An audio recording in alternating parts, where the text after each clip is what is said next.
তাওয়াফ কত প্রকার ও কি কি? জি, এটা হলো হজ ও উমরার বিষয়। তাওয়াফ সাধারণত 3 প্রকার। একটার নাম হলো তাওয়াফে ইফাদা, তার দ্বিতীয় নাম হলো তাওয়াফে জিয়ারা, আর এই তাওয়াফের তৃতীয় নাম হলো তাওয়াফুল হজ।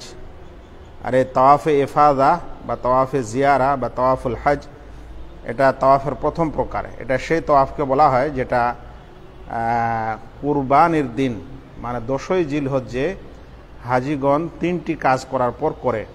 1 নম্বর বড় জামরাকে পাথর মারে, তারপরে কুরবানি করে এবং তারপরে মাথা নেড়া করে। এই করার পর যে তাওয়াফটি করতে হয় সেটাকে তাওয়াফুজ জিয়ারা বলা হয়, সেটাকে তাওয়াফে ইফাদা বলা হয়, আর সেটাকে তাওয়াফুল হজও বলা হয়। আর দ্বিতীয় একটি তাওয়াফ আছে, সেটা হচ্ছে তাওয়াফে কুদুম। দ্বিতীয় প্রকার তাওয়াফের নাম হলো তাওয়াফে কুদুম। কুদুম মানে আগমন তাওয়াফ। যখন কোনো হাজি হজ করতে মক্কায় যায় তখন হয় সে উমরাকারী হবে, যদি তামাত্তু হজকারী হয় তাহলে সেই উমরার তাওয়াফটাকে তাওয়াফে কুদুম বলা হয়। তৃতীয় একটি তাওয়াফ আছে যেটার নাম হলো তাওয়াফে বিদা। তাওয়াফে বিদা বলা হয় ওই তাওয়াফকে যেটা হাজিগণ সমস্ত কাজ করার পর বাড়ি ফেরার প্রাককালে করে।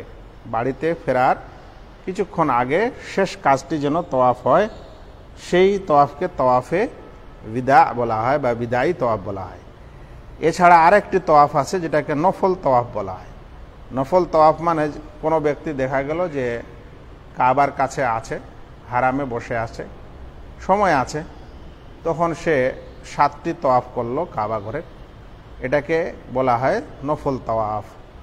উল্লেখ্য, কাবার তাওয়াফ করা একটি নফল ইবাদতের মতো।